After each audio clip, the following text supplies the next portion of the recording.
My third question was, what have you learned from your audience feedback? Hall & Holmes stated that genre in film was arbitrary, originating at a level of production. When creating my project, I decided to research potential audience to aid decisions relating to my project's genre and content. I researched for hosting sites to create an online survey which I could link to both my blog and social network sites like Facebook, Twitter and MySpace, so respondents could answer surveys in their own terms and I could make use of YouTube videos to aid their understanding of my products.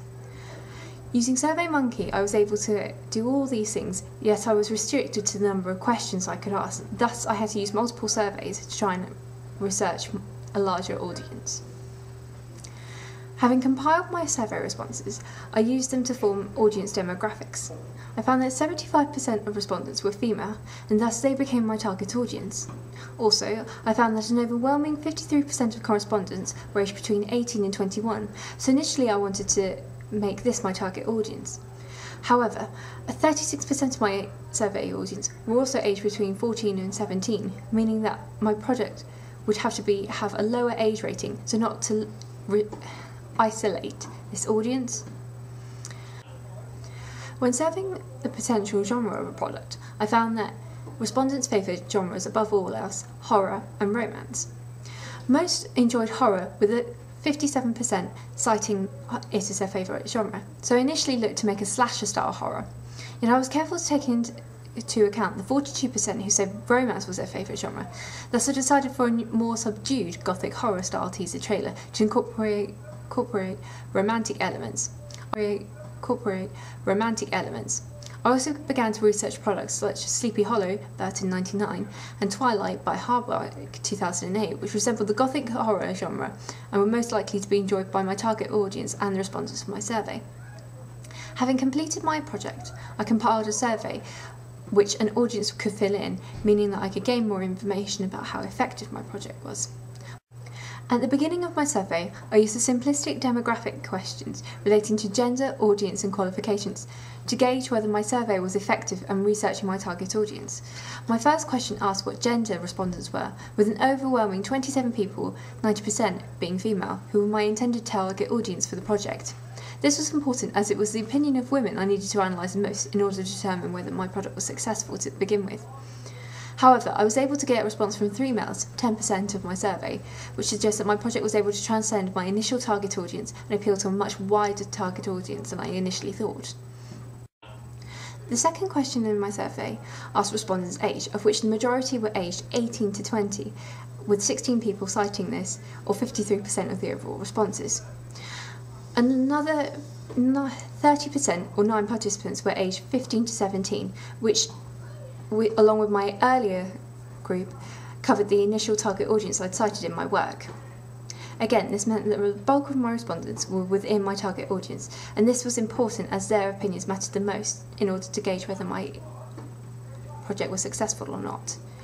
However, another 16.7% of respondents were either above or below the average intended age of my audience. Thus, this suggested that my film was able to transcend the initial target audience that I decided upon. When looking at responses from my audience about projects, I decided to use a rating system, allowing them to rate the trailer, poster and magazine cover in relation to how well they met a certain criteria. Overall, my audience felt that the project met the conventions of gothic horror well.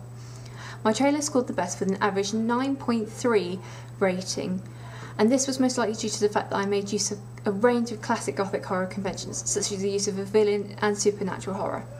However, my magazine cover scored the lowest, with a score of 8.33 out of 10.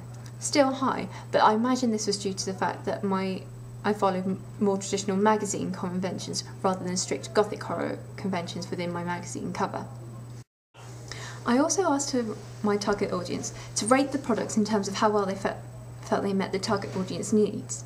My magazine cover scored highest with an overall rating of 8.66 averaged out of 10, which is most likely due to the fact that I followed general magazine conventions as well as reference franchise content such as Kristen Stewart from Twilight, The Hobbit and Inception, which would appeal to a mass audience. The poster, however, scored the lowest rating, with 7.7 scored out of 10, with average results. This may be due to the fact that my poster is very minimalist and thus conforming to horror posters, however this may have alienated an audience. In the question how well did the product mirror professional products, my trailer scored the best, with an average rating of 9.13 out of 10 from the audience, which may be due to its realistic use of conventions such as release date and green screen. Yet my poster scored the lowest with an 8.3 out of 10 rating, and I'm not sure really why this is. I wish that I put feedback in my survey to perhaps aid my understanding here. My final rating question was asking my audience how well the project enticed an audience, and I got a very interesting result. Unlike the majority of other questions, my magazine cover scored the highest, with a high rating of 2.3 out of 10 averaged, suggesting that my audience had found this most appealing. This was even more surprising given that my actor's eyes were hidden, denying the audience a direct address but denoting his evilness. However, my poster scored lowest with a rating of 8.63 out of 10 averaged, which may be due to the subdued use of colour which may not appeal to an audience. My final question, I asked my audience, as a marketing tool, how effective was my package of products, and did it want to make you own or view the product at the cinema? I was amazed that 100% of my audience stated that they would want to own or view the full film at the cinema. In conclusion, I'm very pleased with the positive feedback from my final products, and this means that I have met the original aims and conventions of Gothic horror and teaser trailers. Overall, I'm very pleased with my feedback and how my products have been received.